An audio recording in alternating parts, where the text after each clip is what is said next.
Banswara news channel से सईद मिर्जा हिंदुस्तानी की report. जय आदिवासी, जय महाराष्ट्र। भाजपा को ना समझ आती है और ना भाजपा के नेता इसका आदर करते हैं। जहां जहां आदिवासियों पर अत्याचार हुआ है, बड़े से बड़ा नेता प्रधानमंत्री मोदी जी जितने बड़े नेता और उनके सारे मंत्री चुप रहे हैं। आपने मणिपुर में देखा होगा, एक महिला के साथ बहुत अत्याचार हुआ, उनको निर्वस्त्र करके सबके सामने लाया गया, उनको निर्वस्त्र करके सबके सामने लाया गया। वहां बहुत मौतें हुई, घर जलाए गए, लोग लड़े एक दूसरे से, लेकिन हमारे प्रधानमंत्री चुप रहे। अत्याचार हुआ, उन्होंने इस रोकने के लिए एक उंगली नहीं उठाई, कुछ नहीं किया। मध्य प्रदेश में एक आदिवासी भाई के ऊपर भाजपा के ही कार्यकर्ता ने पेशाब किया, उस समय कोई कार्रवाई नहीं हुई। वीडियो बना, पूरे देश भर में वायरल हुआ, भाजपा के नेताओं ने कुछ बोला भी नहीं। बाद में चुनाव आने लगा तो उस समय भाजपा के नेता उसके घर गए और उससे माफी मांगी, लेकिन जब तक चुनाव आया तब तक कोई कार्रवाई नहीं की थी। ये है इनकी सच्चाई। आपकी संस्कृति पर लगातार हमला करते हैं, आपकी आवाज को दबाते हैं। जहां जहां आप उठते हैं अपने अधिकारों के लिए लड़ने के लिए, जहां जहां आपकी आवाज बुलंद होती है, वहां आपको दबाने की कोशिश होती है। आपकी जमीनें बड़े बड़े उद्योगपतियों, खरपतियों को देने का काम होता है। जब आप आवाज उठाते हैं तब आपके पक्ष में, आपके साथ खड़े होने के बजाय आपको दबाया जाता है। हेमंत सोरेन जी इकलौते आदिवासी मुख्यमंत्री है इस देश में। आज चुनाव चल रहा है झारखंड में और उनको जेल में डाल दिया गया है। उन पर हमला बार बार भाजपा कर रही है। तो आपके कौम पे, आपके समुदाय पे, आपके समाज पे लगातार भाजपा और आरएसएस का हमला है। फिर यहां मंचों पर आकर बड़ी बड़ी बातें कहते हैं। राष्ट्रपति जी आज हमारी श्रीमती द्रौपदी मुर्मू एक आदिवासी महिला है। उन्होंने अपने जीवन में कितना काम किया है, उस काम को पहचाना गया है और उनको सम्मान दिया गया है।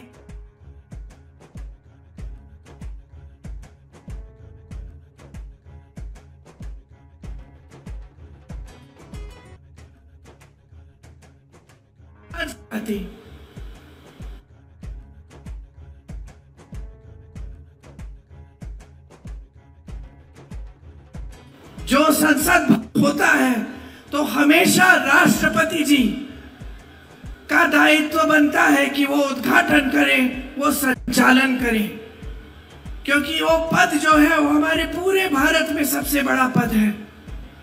यहाँ मोदी जी एक नया संसद भवन बनाते हैं, हजारों करोड़ रुपए खर्चते हैं, खुद उद्घाटन करते हैं उसका। हमारी राष्ट्रपति जी को नहीं बुलाते उद्घाटन के लिए, नहीं बोलते कि आप उद्घाटन करिए। पूरी तरह से आदर नहीं करते, जो आदर, जो सम्मान उनको मिलना चाहिए हमारी राष्ट्रपति होते हुए, वो नहीं मिलता। मंदिर का उद्घाटन होता है, प्रधानमंत्री जी खुद करते हैं, राष्ट्रपति जी से नहीं करवाते। आपको सोचना चाहिए कि एक तरफ जो बोलते हैं वो है और दूसरी तरफ जो करते हैं यही है। एक तरफ वो अच्छी अच्छी बातें बोलते हैं, आपको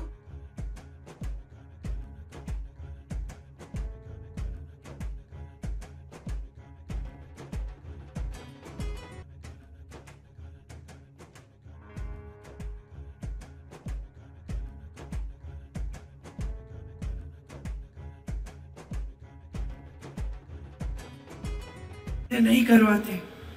आपको सोचना चाहिए कि एक तरफ जो बोलते हैं वो है और दूसरी तरफ जो करते हैं, इन दोनों चीजों में एक बड़ी खाई है। एक तरफ वो अच्छी अच्छी बातें बोलते हैं, आपको कहते हैं कि आदिवासी समाज का सम्मान किया, लेकिन दूसरी तरफ जब असली सम्मान देने का वक्त आता है तो पीछे हट जाते हैं। बार बार ऐसा होता है। क्यों होता है? मोदी जी चाहे आदिवासियों के बारे में बात करें, चाहे देश के गरीबों के बारे में बात करें, कहते कुछ है, करते कुछ और है। सम्मान एक बहुत गहरी भावना होती है। जो असली सम्मान करता है वो उसका राजनीतिक फायदे के लिए सम्मान नहीं करता। आपके आगे जब मोदी जी आते हैं तो सिर्फ अपना राजनीतिक फायदा साधने के लिए आपके सामने सुंदर सुंदर बातें करते हैं, लेकिन उनकी पार्टी लगातार आप पे हमला कर रही है। उनकी पार्टी लगातार आपका अपमान करती है और वो कुछ नहीं कहते। महाराष्ट्र में 2 लाख आदिवासियों को पट्टे नहीं दिए गए। पूरे देश भर में 22 लाख आदिवासियों को पट्टे नहीं दिए गए। ये क्या आदिवासियों का सम्मान है?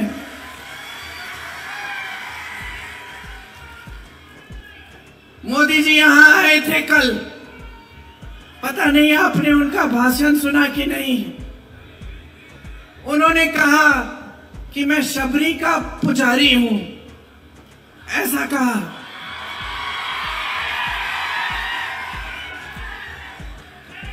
चलिए आप खुद ही हंस रहे हैं तो मैं क्या कहूं। कहा भगवान राम जिन्होंने शबरी को सम्मान दिया, कहा नरेंद्र मोदी जी जिन्होंने सैकड़ों शबरियों का अपमान देखते हुए अपना मुंह बंद रखा। कहा मोदी जी कि हाथरस की एक बहन पे अत्याचार हुआ, उसको रात को जलाया गया, उसके माँ बाप को बुलाया भी नहीं गया उसके अंतिम संस्कारों के लिए, और मोदी जी चुप रहे। उनकी सरकार ने जिसने अत्याचार किया उसकी मदद की। कहा भगवान राम और शबरी, और कहा नरेंद्र मोदी जी और हाथरस की हमारी बहन। कहा भगवान राम और शबरी जी और मोदी जी और उन्नाव की हमारी बहन, जिस पर बार बार अत्याचार हुआ, जिसके पिताजी के खेत जलाए गए, जिसके भाइयों को पीटा गया, जिसकी भाभी को धमकाया गया और अंत में जिसको खुद जलाया गया। 1 किलोमीटर चली, मोदी जी की जलते हुए चली, जब तक गिर के मर गई। मोदी जी की सरकार ने एक उंगली नहीं उठाई उनको मदद करने के लिए। मोदी जी ने पलक नहीं झपकाई। कहा भगवान राम और शबरी और मोदी जी की खोखली बातें। हमारी ओलंपिक की खिलाड़ी मेडल जीत के आती हैं, मोदी जी उनको घर बुलाते हैं, उनको चाय पिलाते हैं, उनके साथ फोटो भी खिंचाते हैं। सारे अखबार लिखते हैं कि मोदी जी थे तो मुमकिन था हमारी खिलाड़ियां मेडल लेके आई। वही खिलाड़ी जब चीख चीख के न्याय मांगती है, जब सड़क पर बैठते हुए रोते हुए कहती है मोदी जी मेरी मदद करो, मेरा अत्याचार हुआ है, तो मोदी जी अपने घर से नहीं निकलते। मोदी जी एक लफ्ज नहीं कहते, चुप रहते हैं। कहां भगवान राम और शबरी, और कहां मोदी जी और ये सारी महिलाएं जिनका अत्याचार इनकी आंखों के सामने हुआ, और इनकी सरकार ने अत्याचारियों की मदद की, उनकी रक्षा की। कहां मोदी जी जो उन्हीं अत्याचारियों के बेटों को टिकट दिए इस चुनाव में, वो सब चुनाव लड़ रहे हैं और वो महिलाएं आज तक रो रही हैं। मोदी जी की बातें खोखली हैं। मोदी जी का सम्मान खोखला है। सिर्फ बोलने की बातें हैं, सिर्फ वोट लेने के लिए बातें हैं, कोई वजन नहीं है उनकी बातों में। कहते हैं मैं अकेला लड़ रहा हूं, मैं अकेला लड़ रहा हूं भ्रष्टाचार के खिलाफ। आप और अकेले कैसे? सारी सत्ता आपके पास है, सारे साधन आपके पास हैं। आप ही के लोग कहते हैं कि दुनिया के सबसे बड़े नेता हैं आप, दुनिया के सारे प्रधानमंत्री, दुनिया के सारे राष्ट्रपति आपके साथ हैं और आप अकेले लड़ रहे हैं। मंच पे आते हैं चुनाव के समय, रोने लगते हैं बच्चे की तरह, कहते हैं कि मुझे गाली दी, कहते हैं कि मुझे गाली दी। अरे हिम्मत करिए मोदी जी, सार्वजनिक जीवन है, हिम्मत करिए, इंदिरा जी से सीखिए, उस दुर्गा रूपी महिला से सीखिए जिसने पाकिस्तान के 2 टुकड़े कर दिए। कितनी हिम्मत थी, उनसे सीखिए, देखिए क्या होती है हिम्मत, क्या होती है दृढ़ता, क्या होती है वीरता। लेकिन आप उनसे नहीं सीख सकते क्योंकि आप उन जैसे शहीद महान महिला को आप देशद्रोही कहते हैं। तो क्या सीखेंगे आप उनसे? जनता के सामने आते हैं, प्रधानमंत्री पद है, पद की गरिमा है, पद का एक स्तर है। कितने महान व्यक्तियों ने उस पद को संभाला, जवाहरलाल नेहरू जैसे व्यक्ति, इंदिरा गांधी जैसी महान महिला, मनमोहन सिंह जैसे सभ्य व्यक्ति, वाजपेयी जी जैसे व्यक्ति जो लोकतंत्र को समझते थे, उसका आदर करते थे। और आज आप इस पद को संभालते हुए, इस पद की गरिमा को ना देखते हुए इस पद का स्तर आपने गिरा दिया है। चुनाव के समय आपकी इतनी भी हिम्मत नहीं है कि आप जनता को बताएं कि 10 सालों में आपने क्या किया जनता के लिए। ये जनता जो रो रही है, ये मेरे आदिवासी भाई बहन जो महंगाई की वजह से रोज रो रहे हैं, ये मेरी बहनें जो यहाँ बैठी हैं, जो दुकान जाती है कुछ खरीदने के लिए खाली हाथ वापस आती हैं, आधी चीजें छोड़ के आती हैं, सोचती है कि कल ले लूंगी, कभी और ले लूंगी, अभी जितना ले सकती हूँ उतना ही लूं। आप ताली बजा रही हैं, आपका कितना संघर्ष का जीवन है। मोदी जी समझ पाते हैं इसको, वो जानते हैं कि आप मजदूरी भी करो तो मजदूरी करने के बाद घर आती हो, घर पूरा संभालती हो, खाना बनाने का काम, सफाई का काम, बच्चों की परवरिश का काम, और ये सारी चीजें दिल में ये घबराहट लेके करती हो कि आगे क्या होगा, अगर बच्चा बीमार पड़ जाएगा इलाज कैसे कराऊंगी, घर में मरम्मत करनी है तो पैसे नहीं है, चाहे जितनी भी मेहनत कर रही हूं, चाहे मेरा पति, मेरे बच्चे जितनी भी मेहनत कर रहे हो, पूरी नहीं हो रही है मेहनत, कमाई काफी नहीं है, इलाज के लिए काफी नहीं है, बच्चों की शिक्षा के लिए काफी नहीं है, कुछ सामान खरीदना है, कोई त्योहार है उसके लिए काफी नहीं है, बच्चों की वर्दी खरीदनी है, बच्चों की फीस भरनी है, काफी नहीं है, शिक्षा करानी पड़ती है। आप बच्चों की जब शिक्षा करानी पड़ती है आपको कर्ज लेना पड़ता है, बेटी की शादी होती है कर्ज लेना पड़ता है, नुकसान हो गया खेती में तो भुगतान नहीं मिलता, कर्ज लेके काम चलाना पड़ता है और आपका कर्ज वापस नहीं करता कोई। क्या समझ सकते हैं इस बात को मोदी जी, जो आकर आपके सामने अपनी मुसीबतें गिनाते हैं, जो आकर आपके सामने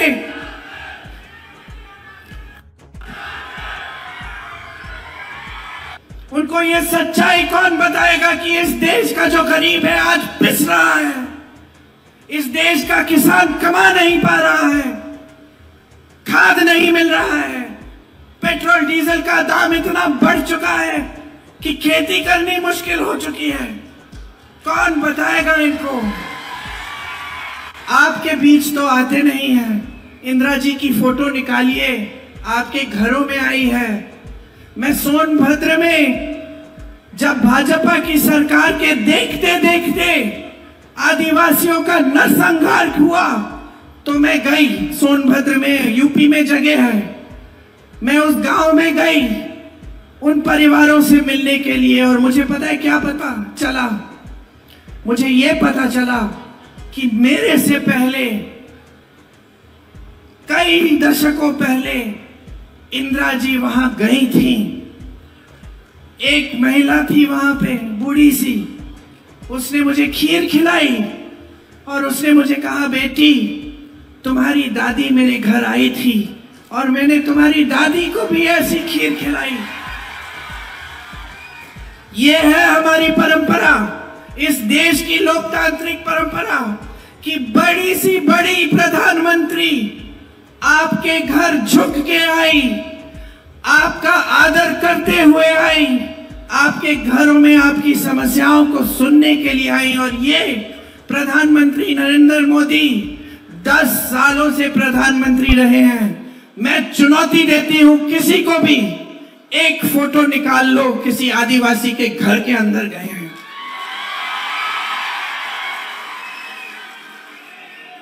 एक बार आपके पास नहीं आए।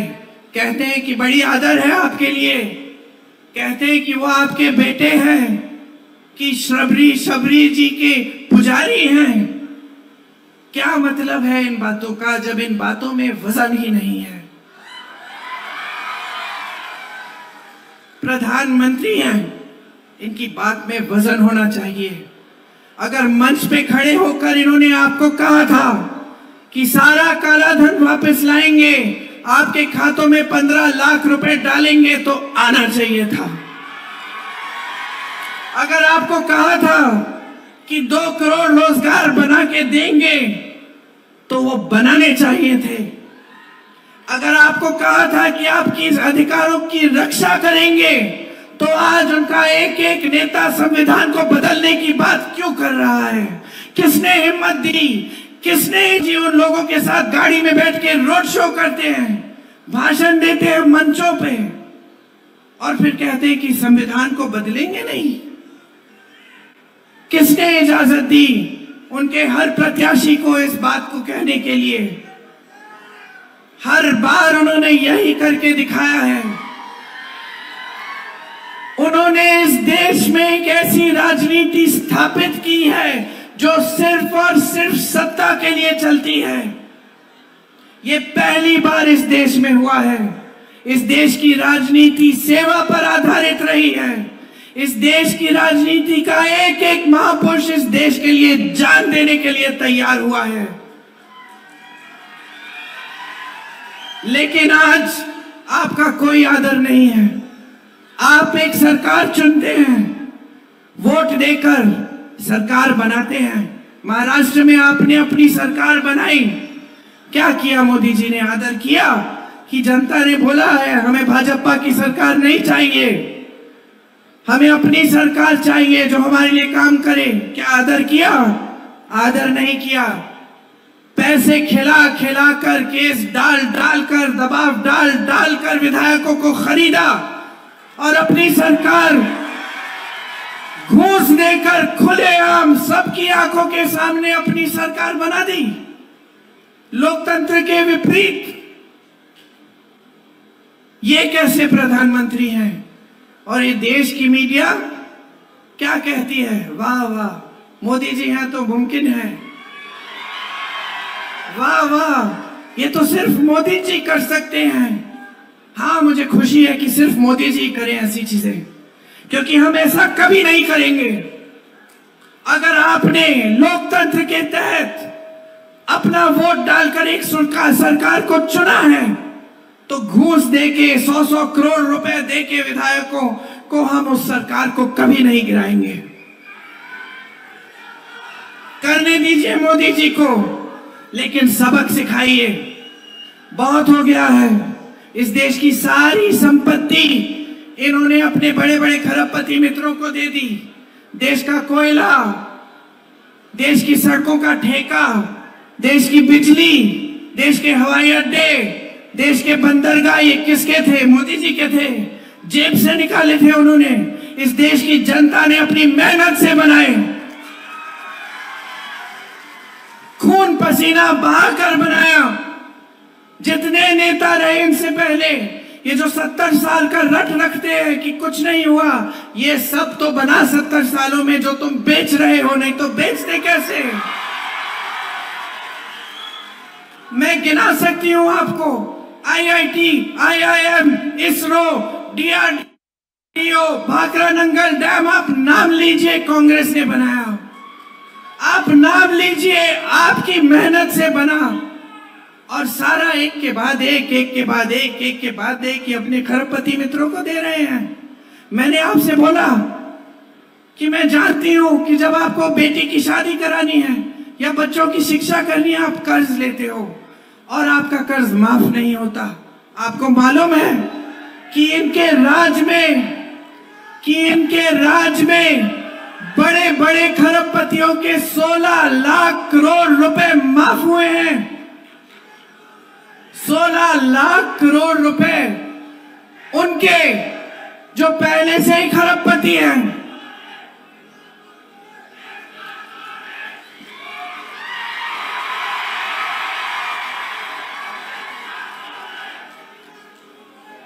बोलो,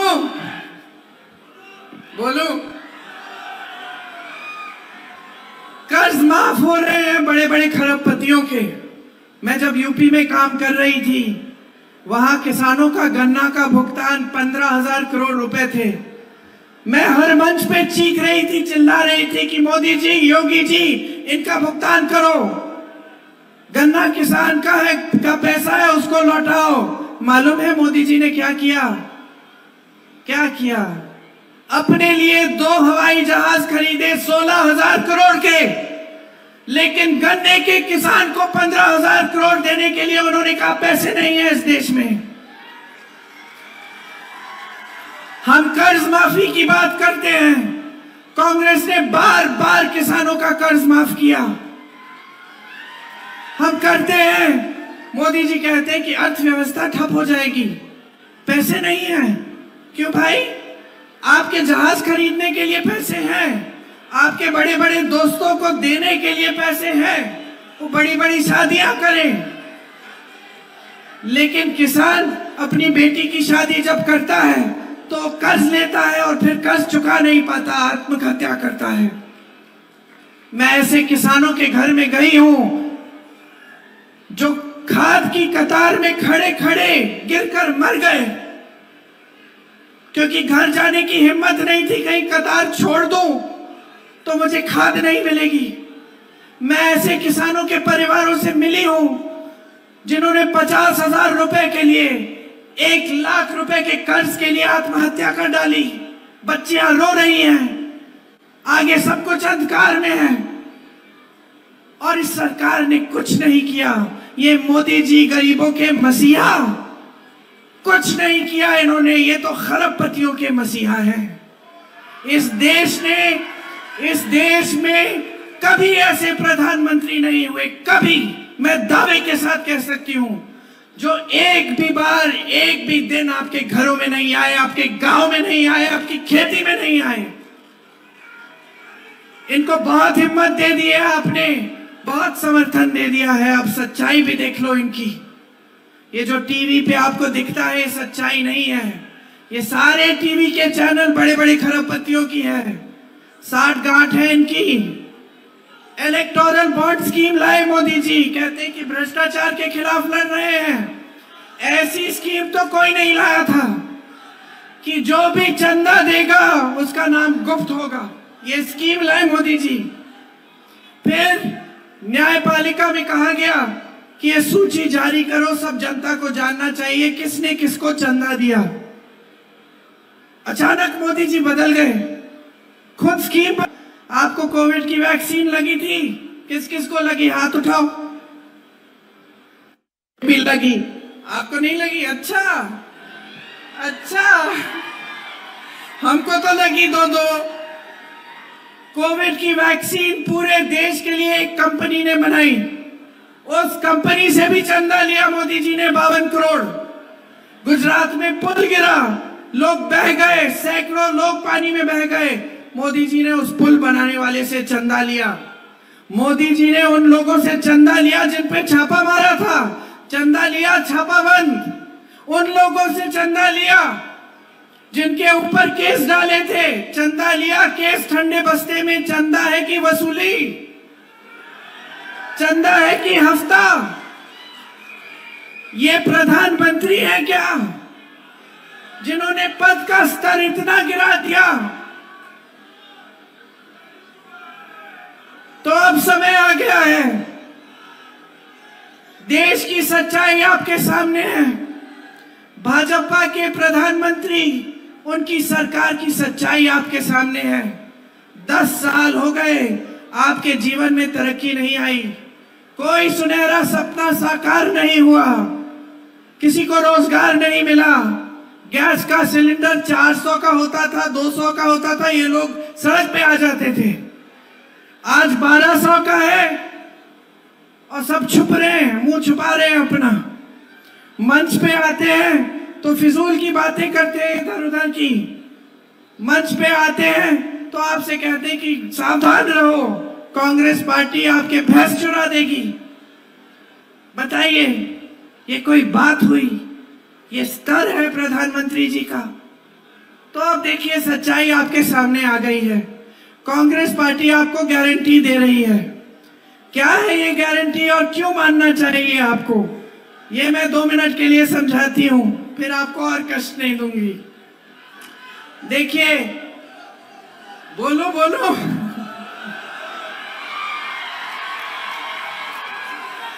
मैं तब तक इस चुनाव में मैं तब तक बोलूंगी जब तक मेरी आवाज बंद नहीं हो जाए, खत्म नहीं हो जाए। इस चुनाव में मैं तब तक बोलूंगी जब तक आपने इनको खदेड़ नहीं दिया अपने सरकार से। जब तक मेरा गला बैठ जाएगा तब तक बकबक करती रहूंगी। देखिए बहने, आपका जीवन बहुत मुश्किलों से भरा है। कांग्रेस पार्टी जो गारंटी दे रही है उसका प्रमाण ये है कि जहां जहां हमारी प्रदेश की सरकारें हैं वहां हम करके दिखा रहे हैं। आप कर्नाटका में पूछो, तेलंगाना में पूछो, आप छत्तीसगढ़ में जब हमारी सरकार थी वहां पूछिए, राजस्थान में पूछिए जहां हमारी सरकार थी कांग्रेस ने क्या किया। राजस्थान में बताएंगे कि 25 लाख का स्वास्थ्य बीमा दिया था जिससे आपके हार्ट ऑपरेशन तक मुफ्त में होते थे। 25 लाख तक सारे इलाज गरीबों के लिए मुफ्त में होते थे। ये हमने किया, करके दिखाया, और हम पूरे देश में ये लागू करना चाहते हैं कि अगर कोई भी बीमार पड़े उसका इलाज 25 लाख तक मुफ्त होगा। ये हमारी गारंटी है। हमारी गारंटी है कि हर गरीब परिवार की सबसे बड़ी महिला को उसके खाते में हम सालाना 1 लाख रुपए डालेंगे। हमारी गारंटी है कि जो नौजवान स्नातक पास है उसको हम पहली नौकरी पक्की दिलवाएंगे जिसमें उसको सालाना कम से कम 1 लाख रुपए मिलेंगे। हमारी गारंटी है कि जो 30 लाख पद मोदी जी की सरकार ने खाली छोड़े हैं उनको हम भरेंगे, कि नौकरियों के लिए आवेदन शुल्क खत्म होगा। हमारी गारंटी है कि मेरे किसान भाइयों को न्यूनतम समर्थन मूल्य कानून के तहत मिलेगा। कानून बनाएंगे कि ये आपका कानूनी अधिकार बन जाएगा। आपको आज आपके कर्ज माफ नहीं होते, इसके लिए एक स्थायी आयोग बनाएंगे ताकि जब जब आप कर्ज के संकट में हैं आप उस आयोग से मदद ले पाएंगे। खेती के हर सामान से हम जीएसटी को हटाएंगे, खत्म करेंगे। देश भर में श्रमिकों के लिए न्यूनतम मजदूरी हम 400 रुपए की करवाएंगे, ये कानून बनाएंगे। अगर इससे कम आपको किसी ने मजदूरी देने की कोशिश की तो वो कानून का उल्लंघन कर रहा होगा, उस पर कार्रवाई होगी। शहरों में जैसे मनरेगा गांव में है उसी तरह से हम शहरों में 100 दिन का रोजगार आपको गारंटी देंगे मनरेगा की तरह। SC/ST सब प्लान को हम लागू करेंगे। आपके लिए, आदिवासियों के लिए एक विशेष बजट लाएंगे।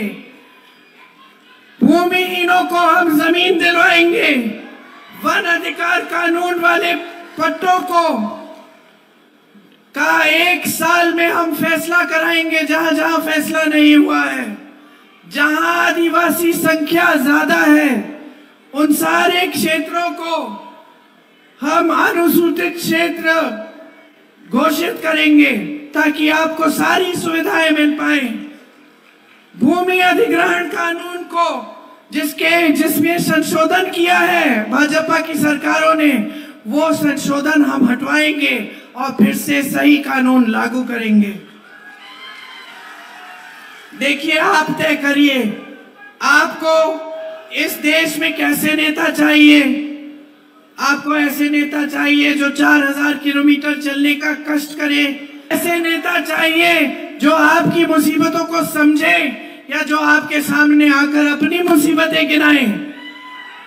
आपको कैसा नेता चाहिए? जो हिम्मत वाला हो, खुल के बोले, निडर हो, चाहे कोई दबाने की कोशिश करे, चाहे कोई संसद से निकाले, चाहे कोई केस डाले, फिर भी सच्चाई बोले आपको, या ऐसा नेता जो झूठ पे झूठ बोले आपसे।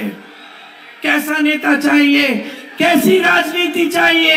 असूलों की राजनीति, एक समर्पण और सेवा की राजनीति की सत्ता की राजनीति, जो सिर्फ सत्ता चाहती है, सिर्फ शोहरत चाहती है, सिर्फ शान और सम्मान अपना चाहती है, लेकिन जनता का सम्मान नहीं करती। आप तय करिए। चुनाव 2 दिन में कब है? 11 को, 13 को चुनाव है। आज 11 तारीख है। 2 दिन में चुनाव है। 2 दिन में तय करने जा रहे हो कि इस देश का भविष्य क्या होगा। इस देश का संविधान बचेगा, इस देश का लोकतंत्र बचेगा, आपके अधिकार बचेंगे, आपकी नई पीढ़ी के अधिकार मजबूत होंगे का भविष्य मजबूत होगा कि नहीं, तय करने जा रहे हो। अपने विवेक का इस्तेमाल करो। सोचो, समझो, ध्यान से मेरी बातों को सुनो, क्योंकि अगर गलत निर्णय ले लिया तो ये देश जिस दिशा में जा रहा है उसको कोई रोक नहीं पाएगा। इसके बाद ये मौका है कि आप लोकतंत्र को वापस स्थापित करो, आप अपने भविष्य को सुनहरा बनाओ। BN बांसवाड़ा न्यूज चैनल को सब्सक्राइब कर लाइक और शेयर भी करते रहें। साथ ही हमारे Facebook page, Twitter, Instagram, Telegram, WhatsApp news channel को फॉलो करें।